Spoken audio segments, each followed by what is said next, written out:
Pagsulat. Ang pagsulat ay isang paraan ng pakikipagtalastasan ng manunulat sa mambabasa. Gampanin ng pagsulat ang ipahabatid sa target na mambabasa ang mensaheng ipinararating ng teksto. Ang pagsulat ay may kalakip na layunin. Isa itong dinamiko at malikhaing gawain.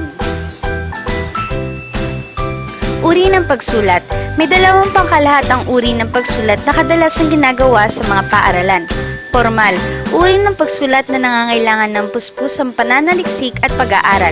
May sinusunod na proseso o hakbang sa pagsulat ng uring ito. Halimbawa, pagsulat ng sanaysay, pamanahong papel. Di formal.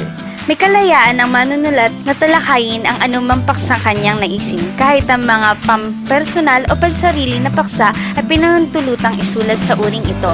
Halimbawa, informal na salaysay, diary, journal, at salaysay. Bahagi ng sulatin. May tatlong bahagi ang isang sulatin. Panimula o introduksyon, nararapat na akitin ang kawilihan ng mambabasa sa pamamagitan ng paglikha ng mahusay na estratehiya o paraan ng paghimok sa interes ng mambabasa. Kalawa, katawan o gitna, pinaliwanag ng manunulat ang kahulugan ng pahayag na inilahad sa simula.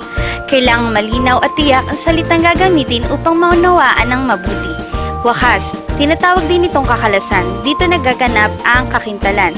Dapat ay may napulot na aral ang mambabasa. Proseso o hakbang sa pagsulat. Pre-writing. A. Pagpili ng paksa. Sikaping pumili ng paksang may makakalap na impormasyon, may sapat na kabatiran at hindi malawak. B.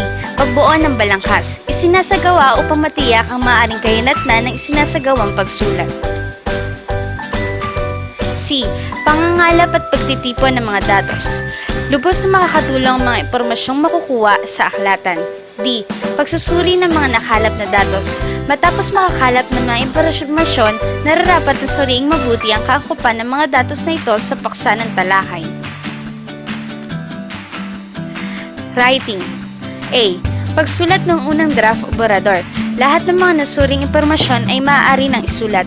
Kung may mga ideyang naisip ay malaya sa pagsulat. 3. Revising and rewriting.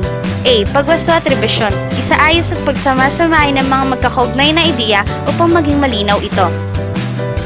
Muling magsulat. Sikaping bigyan ng sapat na atensyon ng mga pagkakamaling nalikha sa mga naunang hakbang. C. Pinal na pagsulat. Inaasahan ang kaustuhan ng sulatin sa bahaging ito.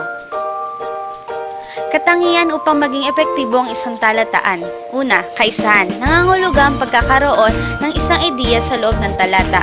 Ikalawa, coherence. Tumutukoy sa pagkakaugnay-ugnay ng mga bahagi sa loob ng isang talataan. Katlo, emphasis. Tumutukoy sa pagbibigay ng angkop at sapat na diin sa bahagi ng komposisyon. Created using Powtoon.